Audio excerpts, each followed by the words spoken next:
Hey, JC here, in Bangkok, Thailand, country of 75, I think, million people. I'm in one of the districts, and there are something like 878 districts in Thailand. It is a big place. So anyway, I just want to talk to you about some of the transport options in Thailand, in Bangkok in particular. There are a myriad of transport options, and they're some of the best transport options that I've seen. I've been all over Asia. I've been to 6 different countries. I've been to the Tokyo Underground. I've been to China, obviously, the subway. I've been to Indonesia. I've been into, Penang, Malaysia. I've been pretty much everywhere. I've been to South America, Australia, and Hawaii, and a few other places around the world. But Bangkok has incredible transport, starting from the cheapest and working to the most expensive. And this is not, not a science. It's more of an art because there is a bit of negotiation that happens along the way. The cheapest is obviously getting out on your feet and walking. I can easily walk 10 k's a day, depending what time of the year you get here. It's currently January, November through to February. It's a bit cooler, so you're about 25 degrees, which is actually quite nice. There's not a lot of humidity I've found in Thailand, and I've been here in the summer months. They don't really have summer, winter, spring, autumn. They kind of have two seasons, rainy season and not season, because it's always hot. It gets down to about 20 degrees, and then they can get as high as 40 plus. In the provinces where there's more greenery and less concrete, it can be a bit cooler. I certainly love the provinces, which is, an hour's flight away, or a 20-minute drive out of Bangkok. You can go to kind of country Bangkok, which is still within Bangkok, but heavily vegetated. So anyway, transport options. Get out on your feet and walk around. I'm currently wearing jeans. I've been wearing jeans for the last 6 months in Thailand. I had shorts and jandals thinking I was going to be really, really hot. Maybe I've acclimatized to it, but I feel quite comfortable in jeans in Bangkok. And you probably think I'm crazy, but wear what you like. So yeah, jandals and shorts or jeans or whatever. Get out on your feet. The second thing you've got there is you've got canal boats.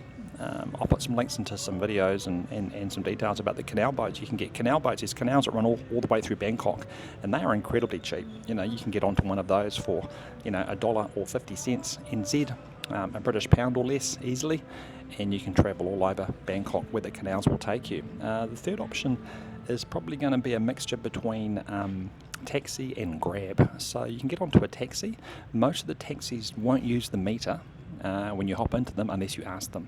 They'll carefully, put a little, bit of cloth over the meter, because they know that if they use the meter, you're going to be paying less of a cost. You'll be paying for the actual journey to where you're going.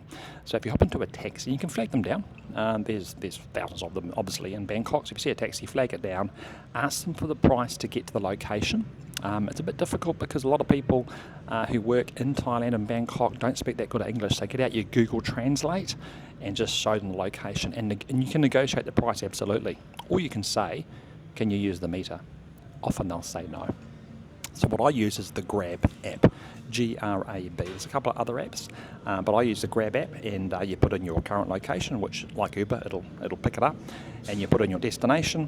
The car will then come. You'll be able to track its progress. You'll get its license plate. You'll wave it down. You'll hop into it. Not a word is said. You pay a set fee, and you're done.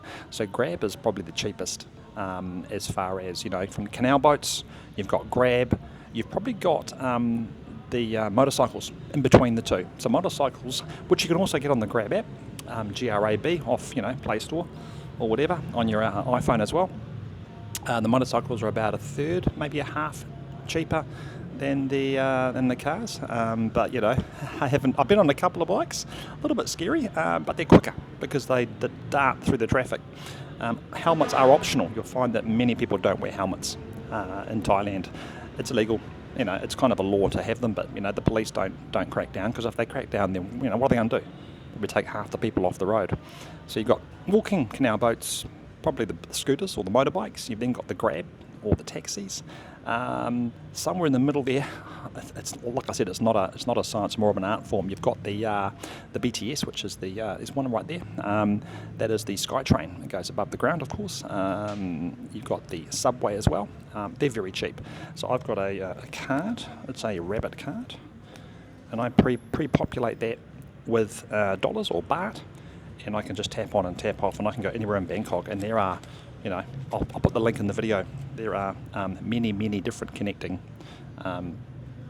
SkyTrains and MRT subways within Bangkok. So it's a very cheap, very quick way. It's probably one of the quickest ways because you've got no traffic lights.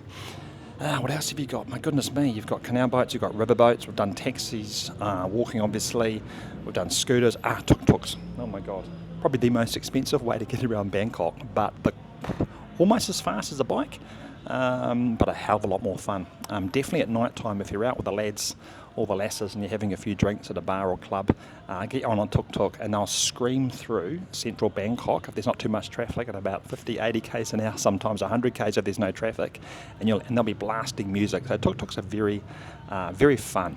I love tuk tuks. You've got to do a tuk tuk.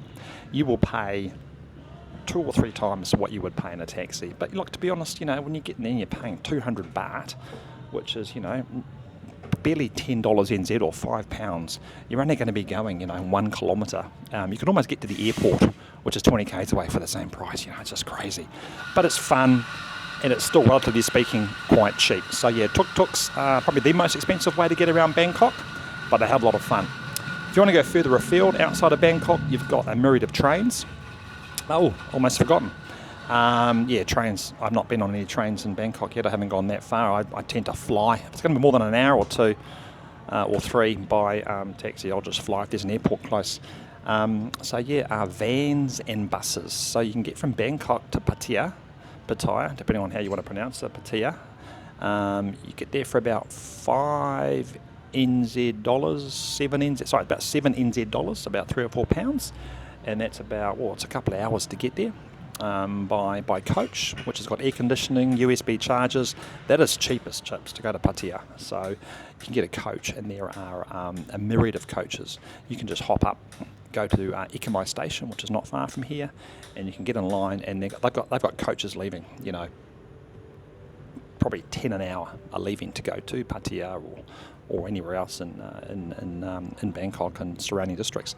So yeah, coaches are a very good way to go long distance. Not as long as trains, but at a very good price. So anyway, ask me any questions within this video or email me. You've got the details on my website. Love to help you out. Chat soon.